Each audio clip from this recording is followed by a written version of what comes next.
Welcome to another edition of Working with Gen Z. I'm your host, Nikhil Raval. Friends, today we have a special episode where we're actually going to speak to a top voice who's a Gen Zer herself, and we'll get to know the hopes and aspiration of the Gen Z generation from a Gen Z herself. So it'll be unique. Really looking forward. And we're going to explore several things, starting with the big debate about the hybrid workplace, the impact that the Gen Z population or the cohort's going to have on their careers with all the talk about AI, ML, and so on. And just to understand, some um, different takes of what the Gen Z is thinking about. So with that, I want to welcome my guest, Danielle Faraj. Danielle, welcome to the show. Thank you so much for having me. I'm excited. Yes, and I'm very happy this has finally worked out. I know you've been traveling and I've been also busy, but glad this has worked out. And just as we do with all our guests, I'm going to briefly read out Danielle's bio. Danielle is a top voice and digital nomad who has a first-hand experience in living in the future of work. For the past 3 years, Danielle had worked in HR technology industry, helping organizations navigate challenges posed by pandemic, widening skills gap, and mental health epidemic. She fosters a belief in communicating to the Daniellisms and mentorship. So we'll have to kind of understand what that is to enhance ways of conscious thinking and relationship building. So Danielle is also featured in BBC and HPR, among other things. So Danielle, once again, very happy to have you. And let's get to it. Shall we start? Yes? Sounds good. Let's do it. All right. So one of the things, Danielle, which is in big news or in often a contentious issue, or you see a lot in literature and in shows and whatnot, is this big debate about work from home, on-site, or hybrid.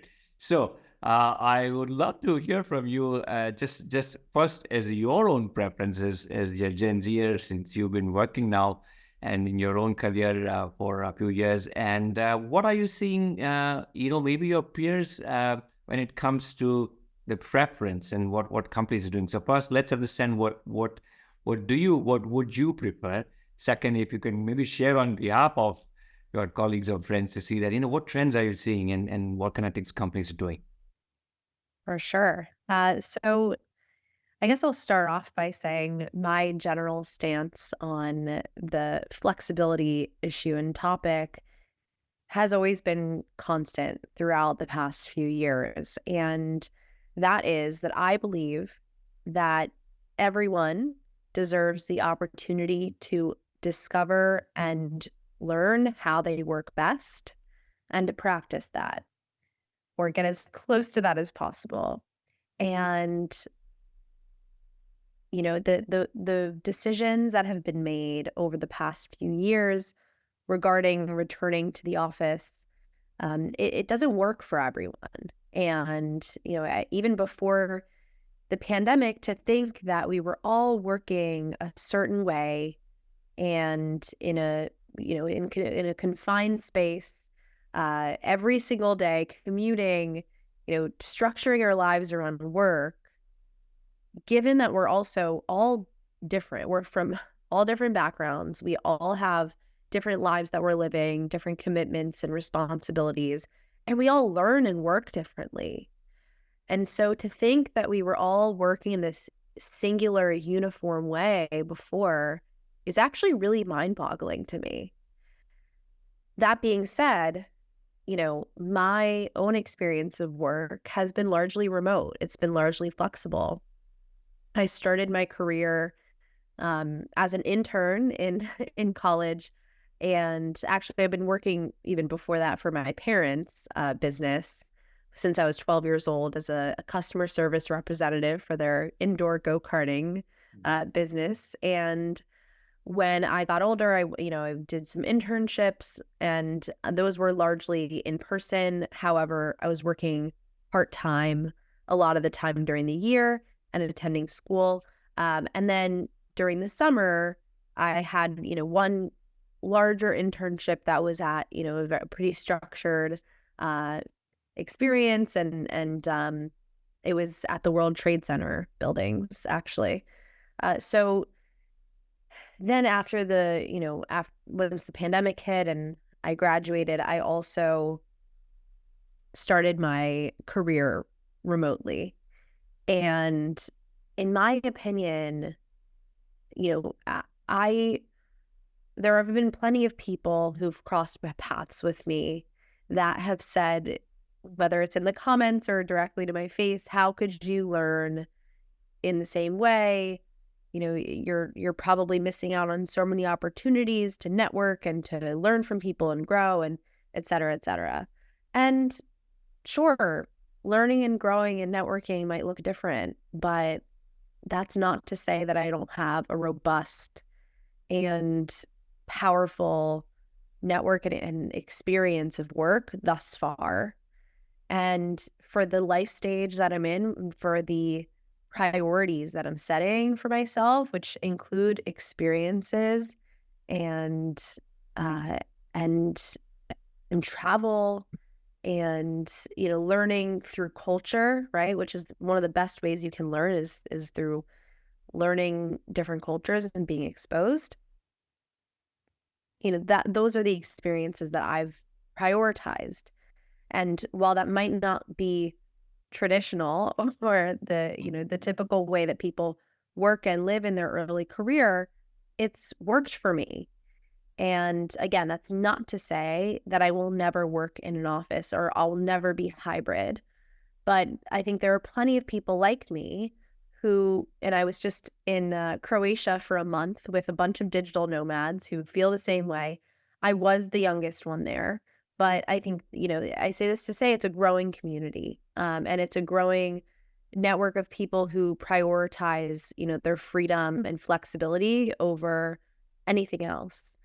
And in regards to my peers, I think largely at the beginning it was this narrative in the media. Certainly, I'm sure you saw it, that like we don't want to work and we're lazy and we want to sit at home on our couches, and I think that's typically what you hear of the youngest generation. Whether it was the boomers at once upon a time or millennials. We're always going to get the runt we're going to be the butt of the joke, but I think over the past few years, as like restrictions and there's been more mandates and all of that, I think that we're actually the most adaptable. And that's what organizations are realizing, is that, we are adaptable and receptive to change. I think at the same time, they have to focus on creating a culture that is unique, that people want to show up for. And we're not necessarily the problem child anymore, right? It's like we actually want the experience. We're hungry for the experience of work. And if that requires us to show up to the office, I think many of us will. But still, many of us will prioritize ourselves and I like to say, non-negotiables. And Mm. mine right now happens to be freedom and flexibility.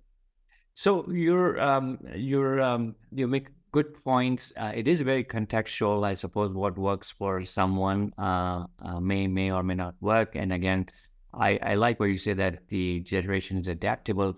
But the one thing, perhaps, and I'd be curious to get your thoughts here, is that I think a large chunk, globally perhaps, are the Gen Z population is used to working from home. They like the freedom and so on, but companies, on the other hand, are now wanting to become, asking them to come back. And that apparently is creating a tension, this tug of war, and it's not going down well. A lot of them are quitting and so on. So I'm curious to know, do you know of companies who are trying to mandate that? And I've known friends and clients and senior most levels and partners in companies that say that, you know what, we just cannot get Gen Z to come to work. And I'm saying specifically in America. In Asia too, I can say that it's becoming difficult. So curious to know, like, what are companies doing, and how's that coming? How's that going? I know. I think you're definitely right. There is definitely a trend. And if you think about it, if you zoom out a little bit and you think about, let's say, your first experience going to school, right? You go to school, you walk in your first day, you're very excited, you're meeting all these new people, there's programming, like, there's a very specific schedule throughout your day, and that follows in the weeks to come. Maybe there's some like special programming, and everyone's super welcoming and excited. If you think about the experience of someone's first day that they might have started during the pandemic remotely from their home, some people didn't even get laptops their first day. Mhm. I mean, I was onboarded to a company that I left very quickly, and personally, I had the experience of never meeting my boss for 3 weeks. But So, is it because it was remote, and do you kind of regret that? Was it because of the remote? well, it was a forced remote situation, Okay. which is different from structured remote, and companies weren't thinking intentionally about the experience of work, about the experience, whether you were logging on remotely because we couldn't go to the office, or you were, and now it's same thing, kind of Yeah. How kind is of it like, now?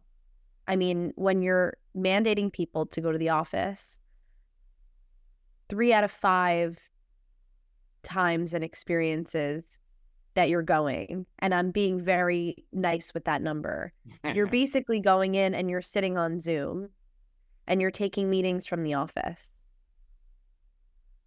The experience of work, during the pandemic, we had the opportunity, and I do believe that we still have it, but we had the opportunity the most to truly rethink the way that we work.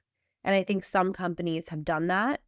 I think nowadays, one of the biggest edges that you can have on your competitors in terms of attracting talent is being remote, or having the flexibility at least to work remotely part of the year, or work remotely all the time, and having this intentionality around having a remote first culture. Yeah.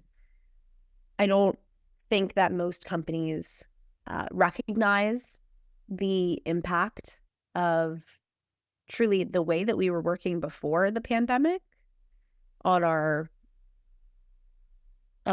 physical, social, emotional well-being. And I don't think that we've truly uncovered the full potential of what it could look like in a more flexible hybrid or flexible first world. We never got there. We never gave it a full chance because a lot of the leadership at the top decided, oh, you know what, this is uncomfortable. Let's just go back to the way we were working, and turn their backs on what could have been a really great opportunity.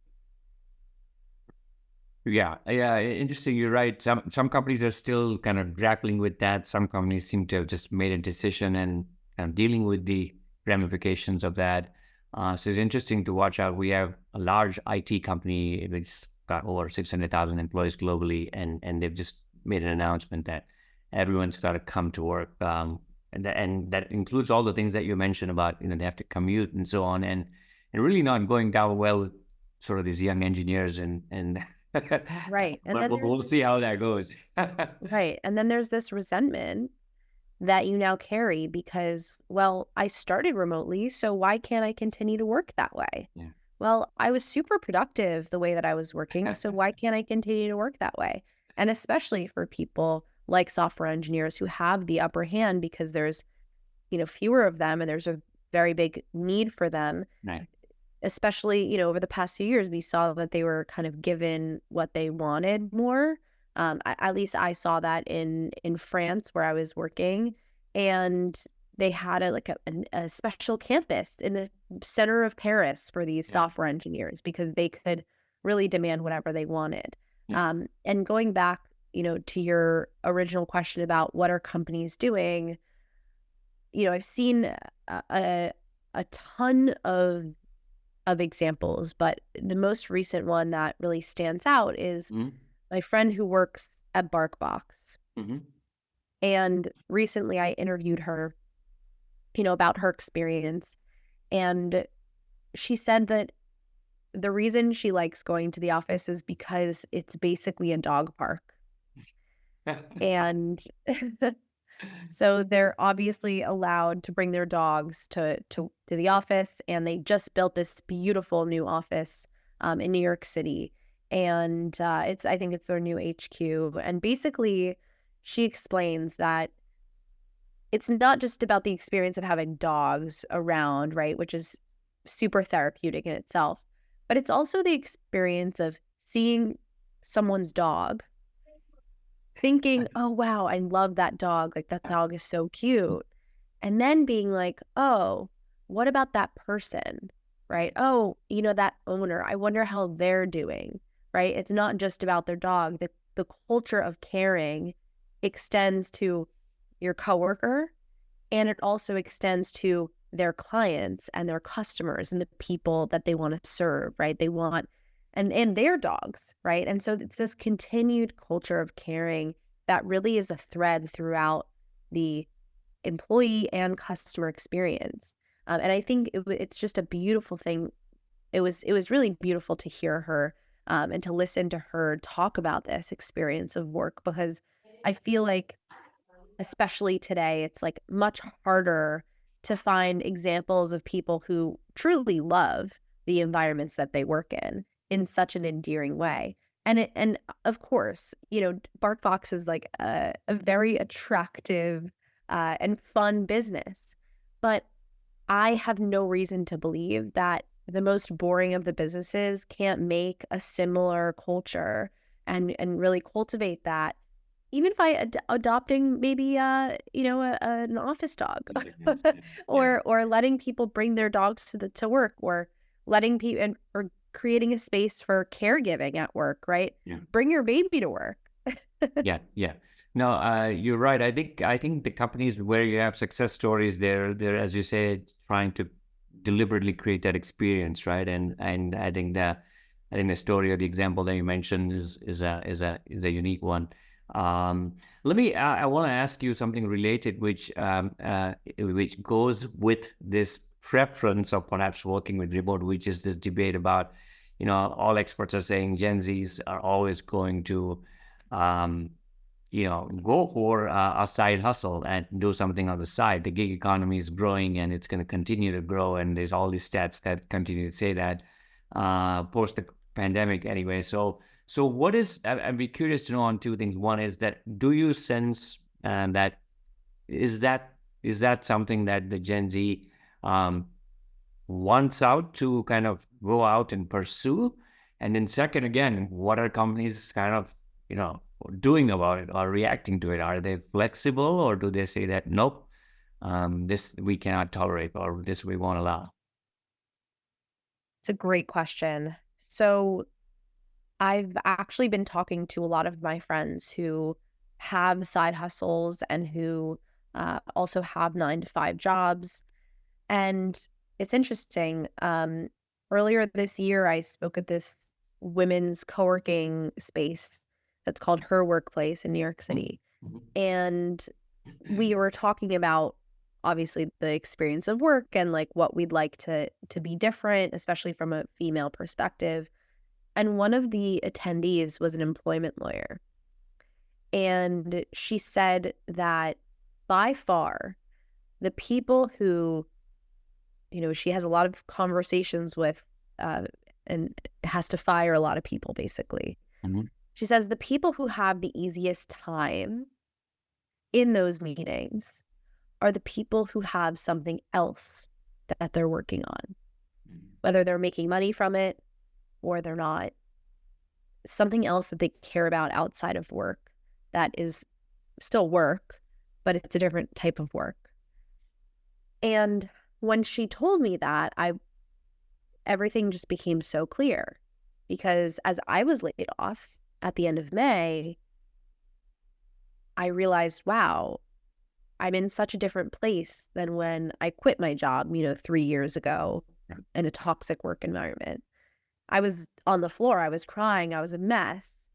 But now I was okay. And I probably only cried like during the meeting of like me getting laid off because it was such a shock. And after that, I was like, oh, wait, I actually feel really good. I actually feel really free. I feel like I can invest maybe my time in my own brand and the things that I've been working on for 3 years, finally, right? And have the space to do that. And so, I think there are a lot of Gen Zers. I think over 60% of us have or want to have our own business, Mm. or multiple businesses. And, that's a big number, but it also indicates, right, this need. There's a need for us to work maybe 2 jobs, for us to have a job and then build side hustles. There's so much content on the internet regarding building passive income. And so that's really become a goal, not just for Gen Z, but for millennials and probably older folks as well. Yeah. So I think it is definitely a trend that starts with Gen Z, because most trends do. But it's a trend that extends beyond us. And just because, we're kind of in this financial situation right now where like a lot of us need to have multiple jobs, I think puts more pressure on us to be like, oh, okay, so I need to really create some sort of passive income or some sort of other, stream of Okay. revenue and business. Yeah, because that's the reality that we live in. And regarding companies supporting that, I'd like to see it more.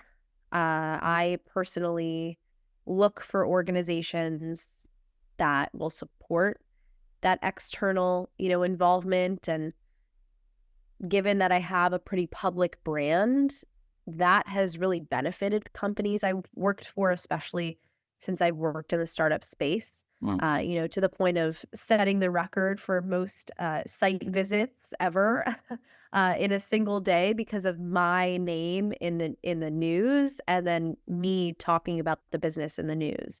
Not because it was my job to do PR, but because I represent the company. Um, and my friend who works at a very big, Fortune 50 company, his role is in the communications department for engineers. And he says that, between now and 10 years ago, his job of, reviewing requests to go on panels and speaking and articles and et cetera, has like increased over 100 times. So I think there's definitely this like desire for people to take control of their brands, take control of their own lives. And I want to see more companies really support that and admire that, instead of trying to, maybe crack the whip. Yeah, yeah, right. No, you're correct. I think many other generations are kind of trying to leverage the potential of social media, and Gen Z generation is born in, they know that so well. And in your case, as you mentioned, you're probably an exception where you're known publicly, so the company probably said that, look, it's in our interest that if we have someone who's also expanding their wings, and yeah, so okay, and then the financial burden that you mentioned, that yes, that's probably another reason why it's asking, or having other people to look at. Now, let's just quickly shift gears. You worked for a few years. This big talk now, you're seeing this every day, everywhere, from the morning till the night. How AI is changing everything, and learning to HR to programming and so on and so forth. So, what's advice would you have for your peers, as this doomsday prediction about the entry level jobs are going to go away, and therefore you have a generation who has yet to gain experience, but even before they do that, some of the jobs which traditionally could have kind of been the starting jobs may get automated, right? So what are you seeing, and what tips or what advice do you have? Yeah. So I think generally there's a lot of fear in the air. Yeah. I see it whenever AI kind of gets mentioned, a lot of the time in conversation even. And I think first of all, I think we all need to like take a deep breath. I think that it's gonna be okay. The transition is not going to happen overnight. There's gonna be a lot of coverage. No one is gonna be left out of the conversation or blindsided. And that's, you know, an optimistic viewpoint, but I think an important kind of level setting to take place. And then, yes, jobs are going to be automated. We've seen the progression of that over the past few years. I've seen a McDonald's with nearly no workers, but just, these The stands kiosks. taking your order, right? And I mean, we're seeing it in front of our eyes. So I think there are also a lot of resources and educational programs that are being built to really enhance the understanding, give people more information. I mean, YouTube University is large Yeah. and there's a lot of content there. But I would say like my best advice would just be to like jump in head first to AI and like don't be afraid of it. Mhm. I personally, when I was at my last job, did not hesitate to pick up ChatGPT and start using it for work, and it really only enhanced my experience. And I guess part of that was because I worked for a startup prior that actually used AI to enhance the job application process. And I became very comfortable with AI. I thought, this is really just going to enhance our ability to work and to work efficiently, but also focus on the things that we're actually good at rather than the things that we, waste our time doing, like summarizing things and, kind of and editing things.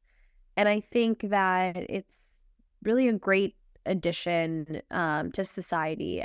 And at the same time, it can be really overwhelming. So just like I think reminding yourself that it's it is important to learn, and it is important to try new things, but to not get overwhelmed by the fact that it is growing and the fact that it's being used in all these different ways. And I say that I also like I need to hear that as well. I think it can be really overwhelming. And yeah, just like kind of have this mindset of like openness. And I think generally the younger generation is pretty good, Yeah. right? Like we're pretty adaptable.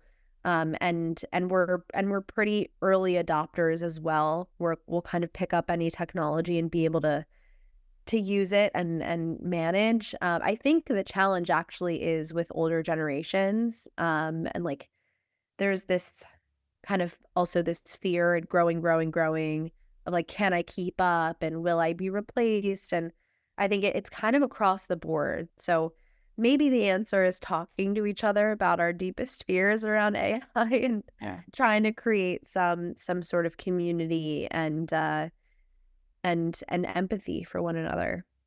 Sure.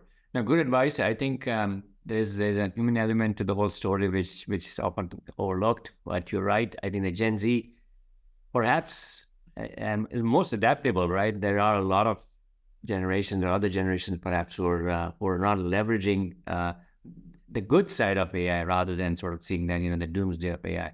You mentioned communities, Danielle. You something that we'd spoken before briefly. You had created a few communities during the pandemic. Can you share more and what triggered that and what was it all about? Yeah, so I worked on several communities. Some of them were for work and others were for personal stuff, brand building. So one of them was actually at my prior job to this last one, which was, we had built a virtual community focused on the intersection of human process and automation. And it was completely free. And it was really focused on the HR, talent acquisition, and DEI sector. And essentially, we were asking this question of how could we work with AI to enhance the human process of recruitment and automation and employee experience and all these things. So it was very focused on like tools and the most innovative solutions. And we were talking to, these huge figures in these fields, all from kind of Fortune 500, Fortune 50 companies, and everyone did it for free. It was really an incredible effort. We had thousands of people show up at every single event that we did, like quarterly, and it was honestly was some of the best experiences of my life. Yes, But so it was far. communities for a particular task, right? It wasn't necessarily like just an open community for something else. It was meant for I mean, there's a specific mission or a kind of Yeah, the mission was basically how do we help people understand how to do their jobs better with the help of technology. And so it was, for talent acquisition, HR and DI leaders to really have a space to talk about the ways that they're using technology to enhance their recruitment processes, their employee practices, onboarding, offboarding. and it's an open community, so anybody who knew about it could be a part of it and kind of share. Yeah, it was completely free to join. Mm. And I don't know that it's still active, but we were on like LinkedIn. And then we did like quarterly events. And yeah, it was really successful. And then we had a podcast as well that was Right. focused on the same topic. And it was definitely kind of before the trend of like having a podcast for the a company, and I'm very proud of that. And then the other community that I was also running at a similar time was on this platform called Upstream, which was focused also on building communities around specific topics. And so it housed like all these different communities. The one that I was really leading with the original founder Jing. She and I were leading this future of work community, and it was really a space for a lot of founders, a lot of investors in the future of work to come and talk about like the most recent and relevant trends in the industry, or anything from like females in the workplace to the five hottest talent acquisition trends of the Sure. moment. So it was pretty broad, but I thought it was really important to have a space also for like the founders, the Sure. investors to really connect with each other. And we had some like in-person co-working days as well in New York City, which was really fun.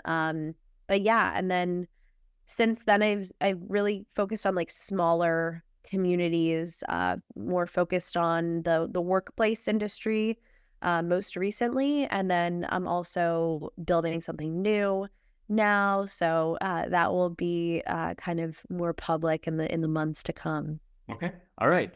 No, lovely. I think um, it's really good to hear that, and again, trying to go, and especially because I think the irony of this is that there's so many people who experience in a particular domain, yet they remain locked up in their own. Yeah, I've known executives who got 20, 25 years of experience, and they're not there on LinkedIn, and it's just in today's world, right? I think the more you know, the more people you can, it kind of brings an intelligence to you, right? And I think looks like you've done it successfully. All right, we're gonna get one more question, and then I got some rapid round fire questions. Danielle, are you Sure. ready?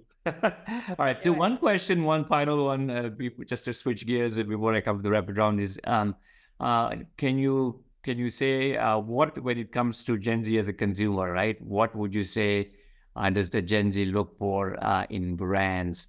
And just curious to know that as a consumer, uh, what are you looking for from a company that says that, okay, this company, yeah. I would say authenticity, transparency, and experiences. Mhm. All right. Okay. All right. So, any particular brand that you would say is doing that? Uh, I would say I don't really follow a lot Sure. of But so we'll come back to that. No worries. brands. Yeah. Okay. So, all right, here we go. This is the rapid round segment, Danielle. Here we go. What are the two companies that you feel that Gen Zs want to kind of most work for? Now, again, it's a very general question. When I say two companies, you can probably respond from a US perspective. Like, are there top 2, 3 companies that everybody's trying to like say, hey, that's the company that I like to go? I think, yeah, I think it's always been Google as one of them. And I wouldn't say Amazon anymore. And I wouldn't say Salesforce anymore.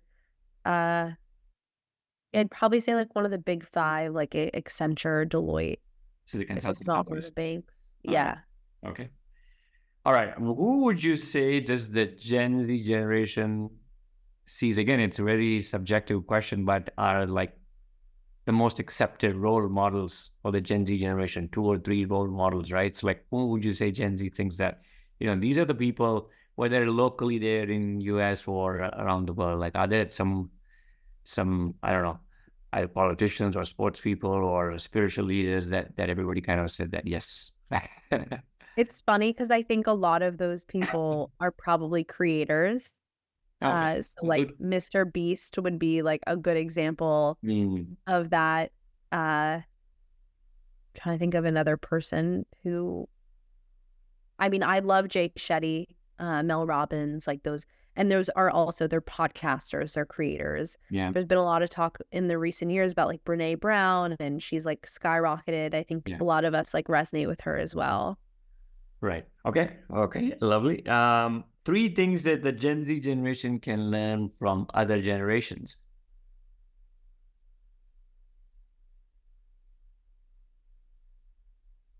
Can you hear me? Yeah, no, and you just cut out Oh, for a second. sorry. Okay. I was going to say 3 things that the Gen Z generation can learn from other generations. Ooh, that's a good one. I'd say critical thinking, uh, active listening, and like strategy, like strategic thinking. Okay. And what are 3 things that the other generations can learn from Gen Zs? This should be easy, right? Yeah, yeah. I would say like adaptability would be one. I think as you get older, obviously you become less and less, Harder. Yeah. but I think that's one. And like open-mindedness, like, and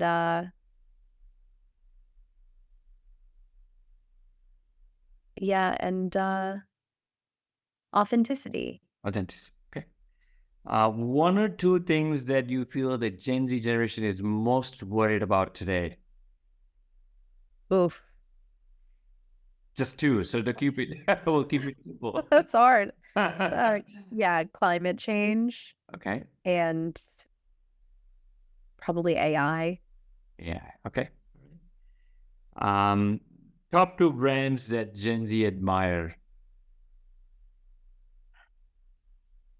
I think Nike is up there. Hmm? Okay. And we love Trader Joe's. It's the only grocery store we can afford, so we love it. Yeah, I remember Trader Joe's when I went to school, and it's quite popular among college students. Okay, top 3 trending Gen Z sort of buzzwords or lingo that are sort of Oh, okay. yeah, top 3. Yeah. Okay, Yeah, the top one of the year, it just came out, is like it's Riz. please, yes. Yeah, so that's one. I say lit a lot Which one? when I'm What's not that? like lit. Oh, okay, lit. Okay. So Lit can you still. explain that also just for the viewers? I mean, for the non-Gen Z generation, like, what's Yeah.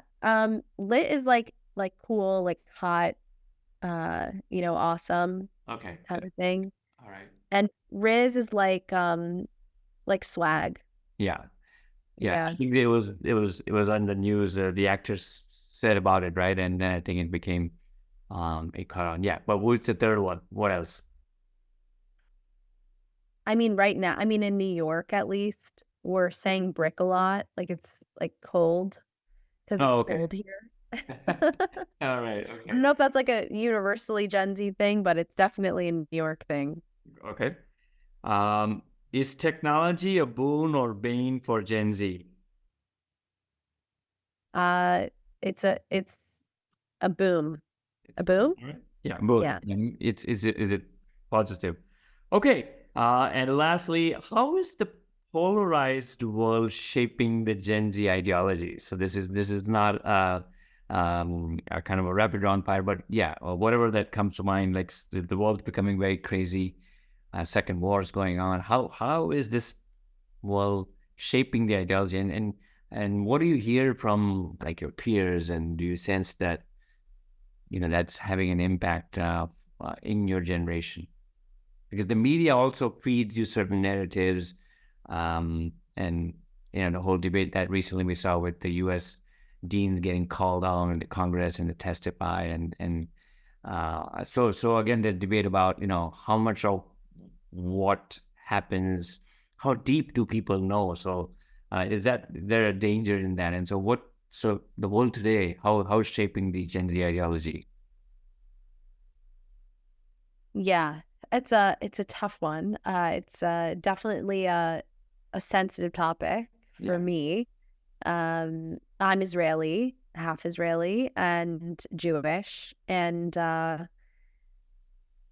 yeah, I I have yet to write about it because it's kind of hard to process, but a lot of my generation is resonating with the pro-Palestinian cause, which is totally, I mean, I'm also pro-Palestinian. I think, without getting too Yeah, political, but sure, like, sure, sure. yeah, and I'm pro-peace.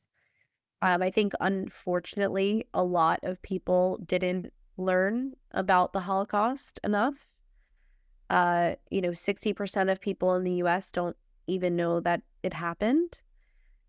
And having that, happen less than 100 years ago, that's very scary. And also just the Jewish right to self-determination is a very important and sensitive topic. And so when you have a generation that doesn't necessarily understand, or maybe they get a lot of their news from TikTok, Yeah. it can be really damaging. And it's interesting. I listened to this professor. She's from Northwestern or some school, good school. And she talks about how when the argument against something is stronger than the argument for it, so that is the argument against what Israel's doing, because, obviously Israel is defending itself and it's obvious it's war. Like it's horrible. We all hate to see war happen. But the argument for that is less strong than the argument against it in the eyes of Gen Z, because we're social justice warriors and we want, peace. We're peaceniks, right? We want the world to be a better place where fewer people are dying and there's no genocide happening in the Congo, and there is a two-state solution. Like, we want that, and everyone wants that. And at the same time, we can't bulldoze over the fact that we're dealing with terror.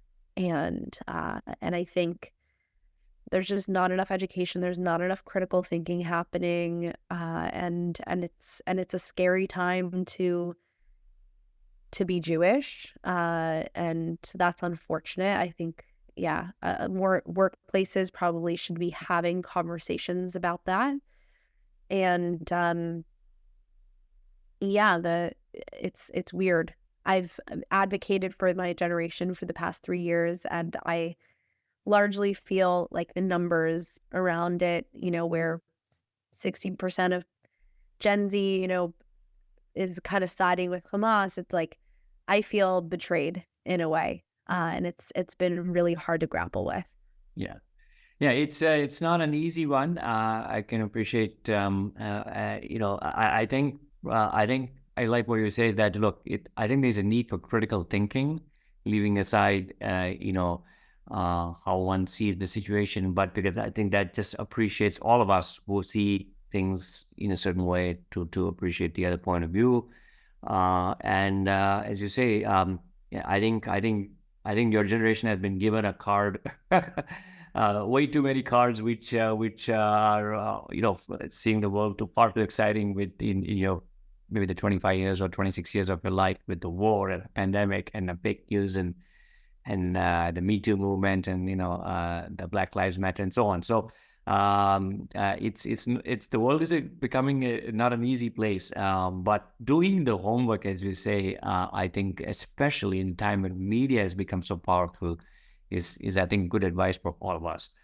So on that note, Danielle, I would love to continue. I think there's so much more I have, but I have to do others. I really enjoyed doing this episode. Thank you for sharing your perspective on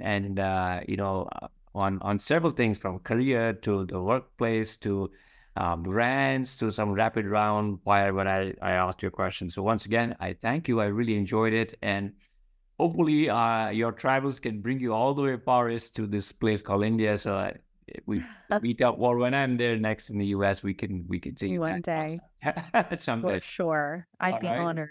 It's Take always been a care. dream to go to India. Yeah, lovely. No, absolutely. It's you should be on the bucket list. There's plenty to explore. Very different. Once again, thank you, Danielle, and take good care. And we'll talk soon. Bye. Thank you.